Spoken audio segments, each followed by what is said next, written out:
Nouvelle question de Mehdi. Il demande, est-ce que je fais du networking actuellement? Donc la réponse c'est oui.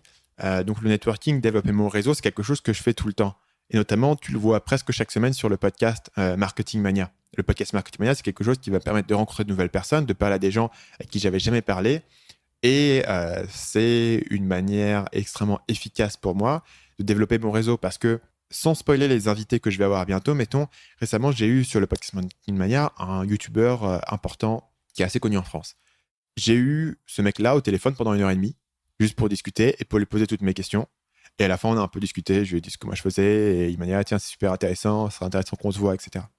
Ce mec-là, comment est-ce que j'aurais fait pour pour le coincer 1 heure et demie au téléphone, full focus, téléphone en mode avion, les yeux dans les yeux, à lui poser toutes mes questions? C'est quasiment impossible à avoir. Donc, le networking, il faut être stratégique. Et je pense que l'exemple de mon podcast, même si tout le monde ne va pas faire un podcast, ça n'a pas de sens, est un bon exemple de comment est-ce que tu peux être stratégique dans le développement de ton réseau.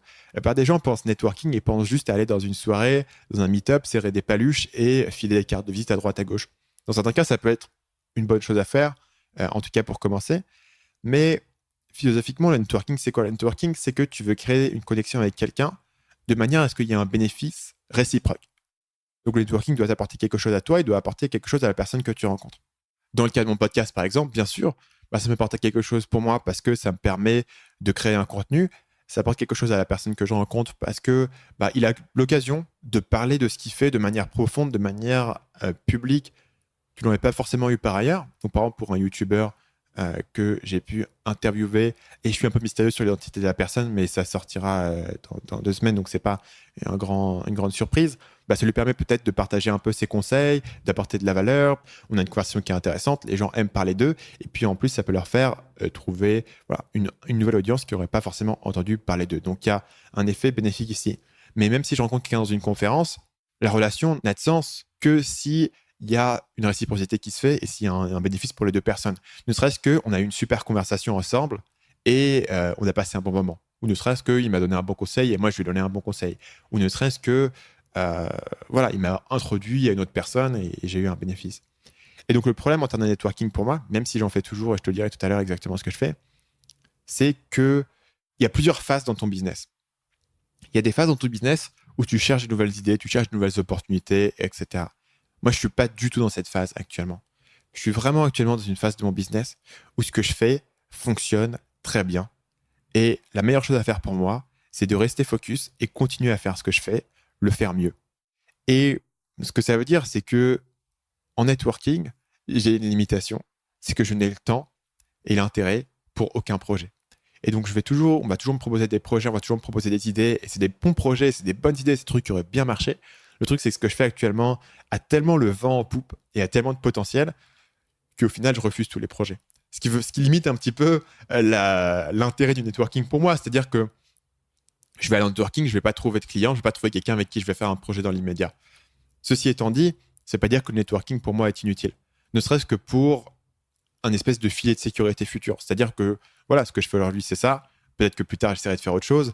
Et quand j'essaierai de faire autre chose, je serais content de connaître des gens. Donc, il y a un espèce de sécurité dans le networking et de trouver les opportunités futures. C'est l'idée de la surface de champ. C'est l'idée que plus de gens te connaissent et plus tu connais de monde et plus d'endroits et plus de gens te voient, plus tu as des opportunités imprévisibles, mais qui pourront se faire plus tard.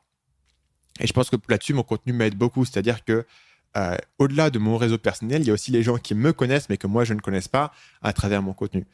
Et ça, c'est clair que ça augmente aussi ma surface de chance et ça augmente le nombre de gens qui ont envie de me rencontrer. Maintenant, ce n'est pas le seul intérêt du networking. Intérêt, c'est aussi le plaisir, la curiosité de rencontrer de nouvelles personnes, l'intérêt personnel de rencontrer des gens qui sont des entrepreneurs qui sont de haut niveau, qui ont des choses intéressantes à partager et qui vont pouvoir partager des informations qui sont non publiques. Et quand tu vas dans des réseaux comme ça, quand tu vas être dans des masterminds de relativement haut niveau, quand tu vas dans des conférences qui sont assez difficiles d'accès, tu vas découvrir plein d'informations et plein de tendances et comprendre ce qui marche actuellement et ce qui ne marche pas et les choses que les gens font. Je vais donner un exemple. Par exemple, actuellement, dans ma communauté, notamment en Asie, une grande tendance, c'est les gens qui se sont lancés dans le business en ligne entre 5 et 8 ans plus tôt, commencent soit à avoir accumulé des grosses réserves financières de cash, soit à avoir vendu leur business et se retrouver avec un gros paquet de cash et se repositionner en tant qu'investisseur. Donc, il y a actuellement une tendance pour les gens qui ont réussi et qui ont grossi à se repositionner en tant qu'investisseur et soit racheter des business, soit investir dans d'autres business.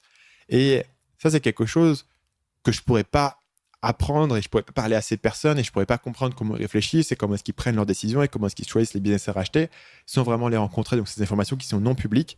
Un autre exemple, c'est bien sûr tout simplement que à un certain niveau de développement dans ton business, il n'y a plus personne qui crée du contenu pour toi. La grande majorité du contenu qui existe, c'est du contenu qui est là pour les débutants. Et si tu veux partager des expériences avec des gens qui sont à plus haut niveau, si tu veux partager des expériences avec des gens qui traversent les mêmes challenges que toi ou qui les ont traversés par le passé, si tu veux avoir des conseils de gens qui sont à un certain niveau, la meilleure manière de le faire, c'est de les rencontrer en personne et d'avoir une relation directe avec eux et de poser tes questions. Et pour toutes ces raisons, le networking reste utile. Donc, concrètement, comment est-ce que je network Le podcast Marketing Mania, c'est vraiment un élément qui est important puisque si je publie un épisode par semaine, ça veut dire que toutes les semaines, j'ai l'occasion de passer 1 heure et demie à parler en profondeur avec quelqu'un, comprendre à quoi cette personne réfléchit et vraiment poser les questions que j'ai envie de poser à la personne. Donc, parfois, c'est des gens que je ne connaissais pas avant, parfois, c'est des gens que je connaissais un petit peu rapidos, mais j'avais jamais passé le temps de discuter avec eux aussi profondément. Parfois, c'est des gens que je connaissais déjà, mais j'ai l'occasion de leur reparler pendant 1 heure et demie et vraiment tirer de la valeur et vraiment approfondir cette relation que j'ai avec eux. Donc, le podcast Marketing Mania, c'est un super moyen pour moi de networker. Plus classiquement, je continue à aller dans des conférences de temps en temps, des rencontres. Je suis assez sélectif là-dessus parce que, encore une fois, juste rencontrer des gens au hasard, juste pour rencontrer des gens au hasard, ça ne m'apporte pas grand-chose par rapport au niveau où je suis. Par contre, si je sais que dans une conférence, il y aura des gens qui sont à un certain niveau, des gens qui ont traversé certains défis que moi, je suis en train de traverser, là, je vais essayer d'aller à leur rencontre pour avoir ces informations-là. Mais j'essaie d'avoir une porte qui est ouverte pour rencontrer mes abonnés. Il fut un temps où je répondais à tous les commentaires YouTube, où je répondais à tous les emails.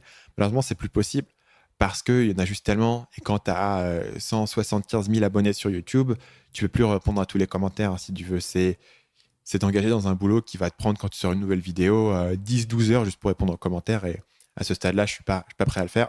Donc, j'essaie de laisser une porte ouverte pour faire des rencontres avec les abonnés. J'avais fait des dîners à Paris il y a quelques temps et il est possible que je fasse des rencontres en personne en France l'an prochain pour voir un peu ce que ça peut donner. Je fais après des dîners avec des amis, je vais aller plus approfondir la relation avec les gens. Là, je vais plus sur la partie profondeur du networking, approfondir les relations que j'ai déjà, les connexions et comprendre les défis qu'ont les gens et partager un peu sur des expériences plutôt que rencontrer de nouvelles personnes 2 minutes autour d'une petite assiette de QI vapeur. Je ne sais pas ce que je suis en train de vous dire, mais je suis en train de penser aux gens que vous rencontrez dans la conférence au bord du buffet, là où vous êtes en train de pouvoir manger, ils vous parlent 2 minutes et ils vous disent ce qu'ils font et vous leur dites que en fait, ça n'apporte pas grand-chose. Et finalement, je prends quand même quelques rendez-vous de temps en temps. Donc, si les gens me contactent pour prendre rendez-vous avec moi et pour essayer de me parler de quelque chose, de temps en temps, je le prends. Je suis très, très sélectif là-dessus parce qu'au final, bien souvent, et quand je dis bien souvent, c'est presque dans tous les cas, au final, je ne vais pas faire le projet que les gens me proposent derrière parce que je n'ai pas le temps. Et aujourd'hui, il y a tellement d'opportunités au sein du business que c'est presque impossible pour quelqu'un en dehors du business de m'apporter une nouvelle opportunité qui va m'intéresser par rapport à ça. Salut, c'est Stan, j'espère que vous avez apprécié cet extrait du podcast Marketing Mania. Bien sûr, vous pouvez retrouver l'ensemble des épisodes du podcast, y compris les instructions sur comment vous abonner sur l'application Apple Podcast ou sur votre téléphone Android en vous rendant sur mon site à l'adresse marketingmania.fr/podcast. Je vous ai mis le lien dans la description de cette vidéo.